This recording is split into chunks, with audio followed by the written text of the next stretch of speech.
ये एहसान होजा का घर है। यहाँ पे ओज़नूर अपने एक दोस्त के साथ आती है।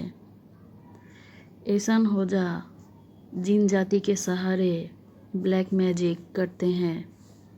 यहाँ पे इन दोनों की आंखें एक तस्वीर पे पड़ती है, जहाँ एक आदमी हवा में तैरता है।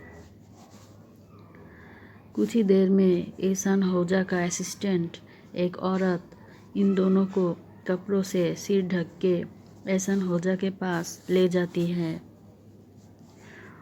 ओज़नूर यहाँ जानने आई है कि उसकी खाला का बेटा क्या उसके साथ शादी करेगा या नहीं।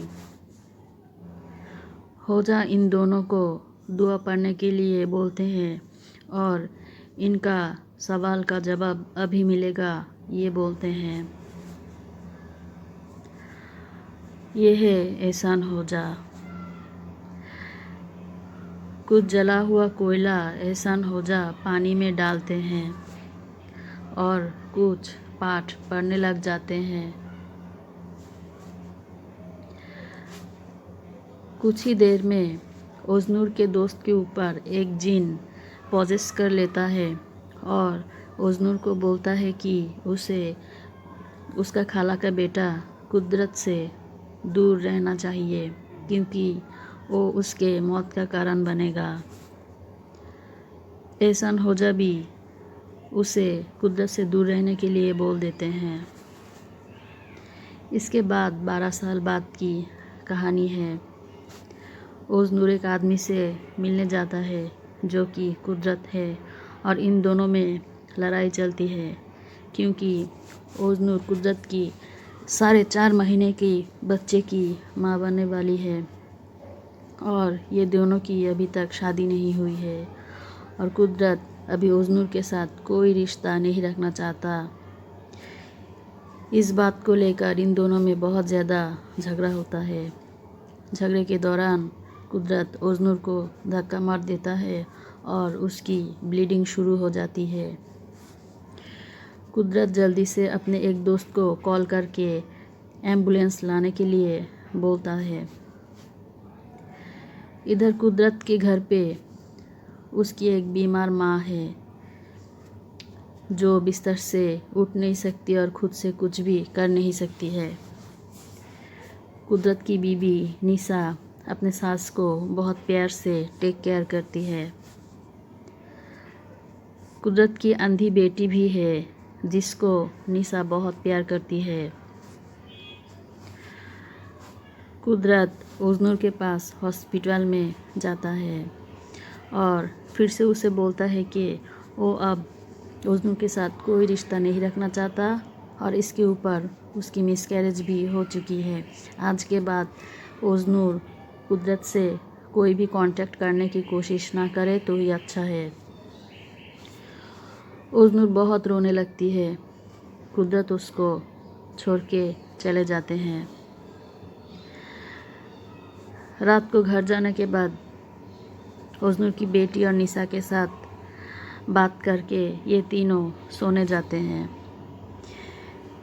नींद में अचानक कुदरत को सपने में उसका बेटी आती है और बोलती है कि उसके दोनों आँखों के सॉकेट में डाल देने के लिए, ताकि वो फिर से देख सके। कुदरत नींद से जाग जाता है और अपने बेटी के पास जाके रोने लगता है, क्योंकि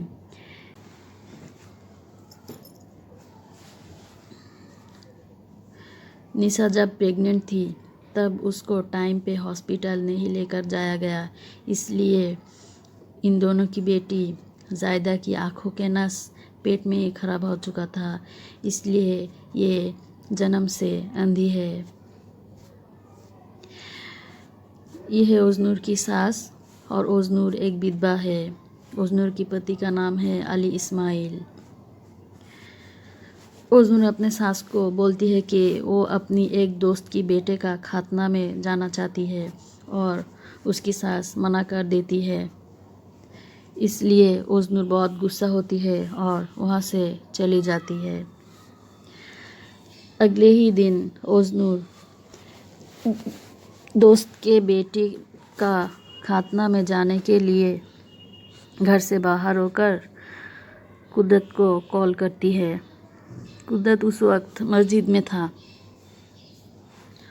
वो फ़ोन उठा के बोलती है कि वो अब ओज़नूर के साथ कोई रिश्ता नहीं रख सकता। ओज़नूर फिर से बहुत गुस्सा होती है और गुस्से में कहीं जाने लगती है। इधर कुदरत और निशा की बेटी ज़ायदा रोने लगती है।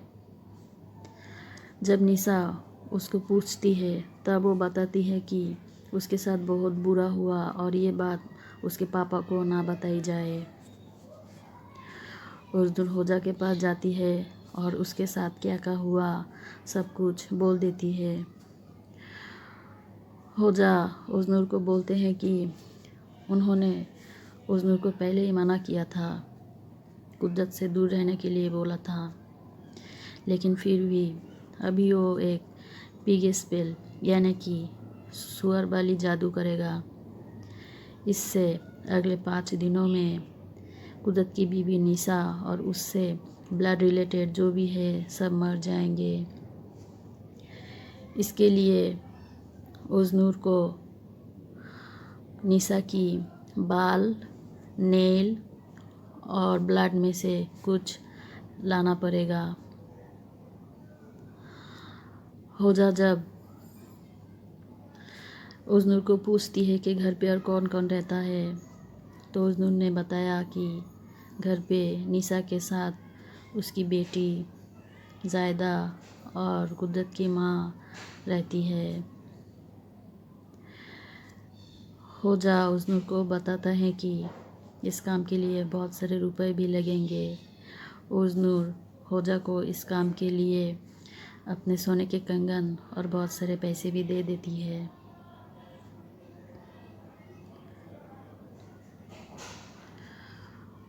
होजा इस काम के लिए सुअर लाने जाते हैं। सुअर के इंटेस्टाइन चाहिए इस काला जादू को करने के लिए। उनके साथ उनके असिस्टेंट भी जाती है।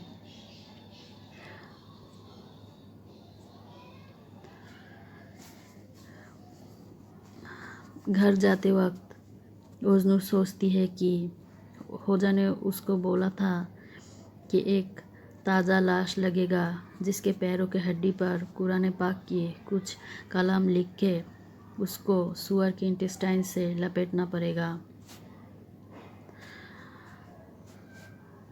होजा कब्रिस्तान में ताज़ा लाश लाने के लिए जाते हैं और उसके पैर काट लेते हैं।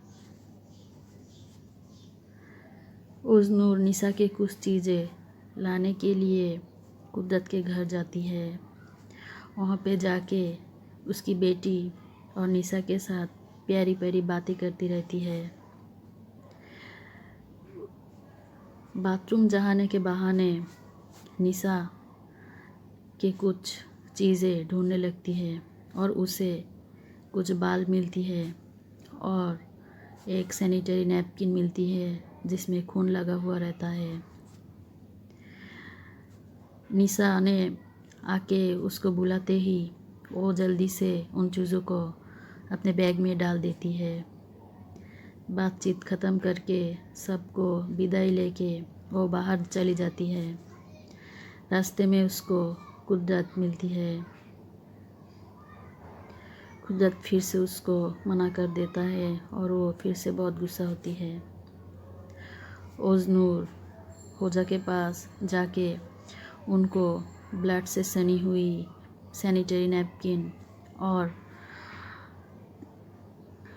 निशा के घर की एक फैमिली फ़ोटोग्राफ भी देती है। होजा फ़ोटो को साइड में रख के सैनिटरी पैड के खून को पानी में घोलते हैं।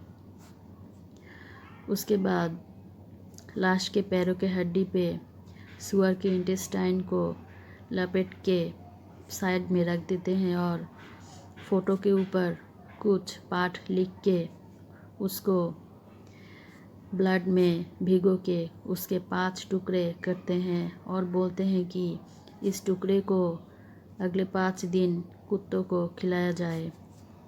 इसके बाद वो उस इंसान के हड्डी को तोड़ने की कोशिश करते हैं और कुछ अर्थक्वेक जैसा होने लगता है।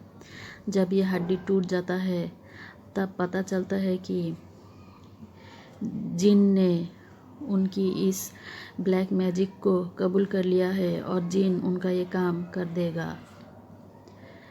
ओज़नूर बहुत खुश होती है क्योंकि अब वो कुदरत को पा लेगी। पहली रात शुरू हो जाती है। ये 2009 साल की कहानी है। कुत्ते को फ़ोटो खिलाई जाती है। तब दिखती है कि कुदरत की बेटी जायदा उसकी दादी के बाल कॉम कर रही होती है और अचानक से उनको कुछ होने लगती है और जायदा उन्हें ऐसे साउंड करके चुप करा लेती है। इधर कुदरत उसके दोस्त के साथ बाहर बातें करती है और उसके दोस्त उसको बोलते हैं कि किसी को एक्स्ट्रा मैरिटल अफेयर नहीं रखना चाहिए। बहुत रात होने की वजह से निशा सो जाती है। देर रात को कुदरत घर पे पहुंचता है। सुबह जब निशा नमाज़ पढ़ने के लिए उठती है तब अचानक से उसके सामने सुअर के सर गिर जाता है और पूरे घर में उसको अजीब अजीब से चीज़ें दिखाई देती हैं। वो वहाँ से भाग के चली जाती है। सुबह वो अपने सास के पास दुआ मांगती है क्योंकि वो बहुत डरी हुई थी। उसी दिन अचानक उसे कुछ होने लगता है और वो अपने बेटी की डॉल के बाल को काटने लगती है और खुद की भी बाल काटने लगती है और खाने लगती है। उसके बाद उसको वॉमिट भी होती है और वो वहाँ पे रोती रहती है।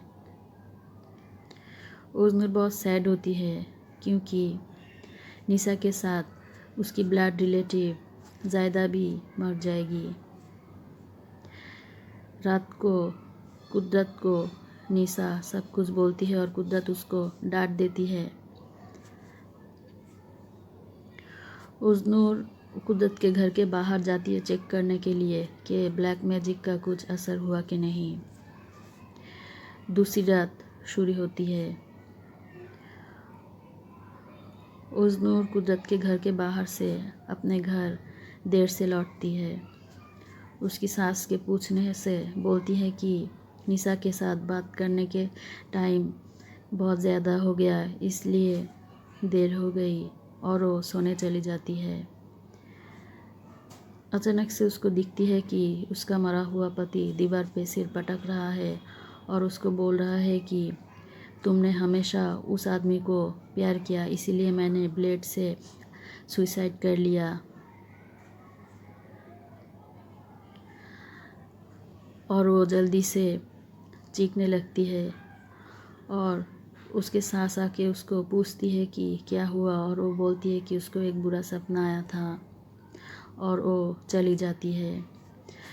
दूसरे ही दिन निशा अपनी बेटी को लेकर स्कूल में देने जाती है और घर आके अपने सास को वाटर से स्पॉन्ज करती है और गंदे पानी को लेकर वो बाहर फेंकने जाती है। इस टाइम पे वो अपने सास के लिए सूप भी बना रही थी। जब वो पानी फेंकने गई तब अचानक से उसकी सास अकेले ही चलने लगती है जबकि वो पैरालाइज्ड है। वो दबे पाँव किचन में जाके गरम खाना निशा के सामने ही अपने ऊपर डाल देती है और वहीं पे जल के मर जाती है। कुदरत के माँ के मरने के बाद सारे रिलेटिव्स इनके घर आते हैं और एक दूसरे की सहारा बनने की कोशिश करते हैं।